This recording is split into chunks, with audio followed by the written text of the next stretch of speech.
ઉડે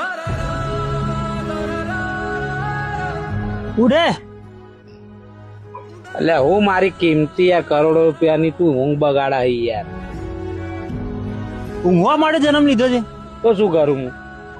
ભાઈ રિક્ષા છે તો ભાઈ રિક્ષા લઈને નીકળ, કામ ધંધો કર કઈ. એનાથી શું થાય? ભાઈ રિક્ષા ચલાવશે તો બે પૈસા કમાવશે તો બીજી રિક્ષા બી લેશે. આ તો એનાથી શું થાય? એક રિક્ષા ભાડે ચડાવવાની, એક તારે ચલાવવાની, એમાંથી બે પૈસા બચશે તો તારે જ કામ લાગશે ને. પણ એનાથી થાય શું? ભાઈ આજે તું એક રિક્ષા લેશે, કાલે ઉઠીને એક ની બે કરશે, પછી 3 કરશે, 4 કરશે, આવી રીતે ભાઈ તારા જોડે 8-10 રિક્ષા હશે, ભાડે ચડાવી દેશે, બધી રિક્ષાનો ભાડો આવશે, તું શેઠ બની જશે. શેઠ બની જાય ને પછી ઘરે તું આરામથી એને ભૂતો રહેજે. અલ્યા ડફોડ, આટલી બધી જફા મારી ક્યાં કરવાની આવે? અત્યારે હું આરામથી જ ઊંઘ્યો તો. જે કરતી હોય કરને જાને ભાઈ.